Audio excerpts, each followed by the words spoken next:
As I speak to you tonight, an American journalist is being held in a foreign prison for the crime of posting a publicly available video. Kuwaiti-American journalist Ahmed Shihab Eldin has been detained in a prison in Kuwait for 6 weeks now following a crackdown on online speech. It's not clear exactly why he was arrested, but the Committee to Protect Journalists notes that on March 2nd, a few days after the U.S. launched a war in Iran, he published a geolocated video verified by CNN showing a U.S. fighter jet crash near a U.S. air base in Kuwait. You may have actually seen that video. Shihab Eldin was arrested the following day. The Committee to Protect Journalists reports that authorities appear to have charged him with spreading false information, harming national security, and misusing his phone. His supporters fear he is about to be charged under new security laws being introduced in Kuwait and possibly in a new security court. Now, it's important to note here, what he shared was not confidential or illegal in any way. It was a publicly available video. In fact, many outlets, like Sky News, for instance, broadcast it. It was an extremely newsworthy story. Ahmed Shihab Eldin is an Emmy-nominated journalist. He's a guy who's worked with a number of my colleagues, connected through the years. He's worked at places like PBS and the New York Times, the Huffington Post. He was there with our colleague Jacob Soboroff, and Al Jazeera and Vice, among many other outlets. He's an American. He has a family that lives in New York.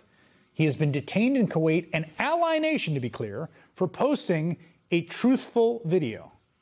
And he has not been seen since March. It's the most clear-cut example of criminalizing journalism and speech. It is outrageous. And in a normal administration, our government, the State Department, would right now be using its power to leverage and secure his release. But under the Trump administration, there is simply silence. Jelani Kopp's a staff writer for The New Yorker, dean of the Columbia Journalism School, where Ahmed earned his master's degree.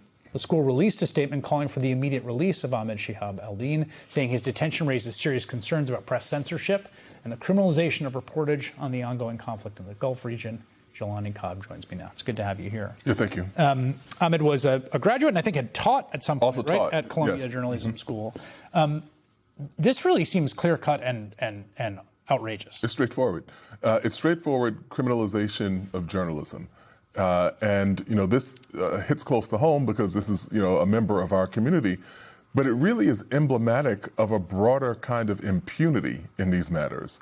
The fact that we see this kind of repression, press repression, in the United States has only emboldened actors around the world to behave in ways that are certainly repressive of the idea of a free press. Two of the most recent examples and high profile we've seen in which foreign governments have taken American journalists and put them in prison for things they reported was Jason Rezaian, of course, in Iran, and Evan Gershkovich from the Wall Street Journal in Russia. Luckily, both of them ultimately, after awful ordeals, came home, right? But what strikes me is that in both those cases, they were in basically adversary nations. That's right. Right? So, there's not a ton the U.S. can do about the Iranian government putting an American in jail. Here, this is an allied nation on the same side as U.S. in this conflict that we do, it seems like, have some leverage over. It's a reasonable presumption that this is a phone call. This is a conversation, and this gets resolved. And when we were having this conversation in 2016, 2017, about the kind of hostility that was being displayed toward members of the American press, and saying that this would have ripple effects around the world. And so we issued the call. We joined, the Committee to Protect Journalists. We joined in other organizations, at this point, hundreds or thousands of concerned people about Mr. Shihab Eldin's well-being. But the fact is that we should never have even gotten to this place. There have been calls from other members of Congress. I mean, one of the things that's strange about American foreign policy at this moment is you have this, sort of wannabe authoritarian president who's sort of very illiberal, right, in his conduct both at home and abroad. But nations have bilateral relationships with the U.S. that are going to endure after Donald Trump, right? So you've got to think a little bit that, other things are going to happen. There's Senator Chris Murphy, who says that this is part of a larger trend of governments, including the Trump administration, trying to censor journalists reporting on the realities of this war. Ahmed Shihab Eldin should be released immediately, must be released immediately. And I got to imagine that some political action from Democrats and members of Congress, international organizations, might work in the absence of the State Department making that one call. One would hope. And we also want to emphasize that, while it would be terrible for this to happen to anyone, Mr. Shihab Eldin is an American citizen. He's also a Kuwaiti national, but he is an American citizen. Yes. So this is being done, to a person who is a member of this American compact, the American community, whatever we want to call it. And so that in and of itself should mitigate the willingness to hold him in detention. Chrystia Freeland said earlier in the program about the sort of what happens when the U.S. is on the side of the bad guys, which I think is a simplification, which she meant it as a sort of simplification, I think, rhetorically.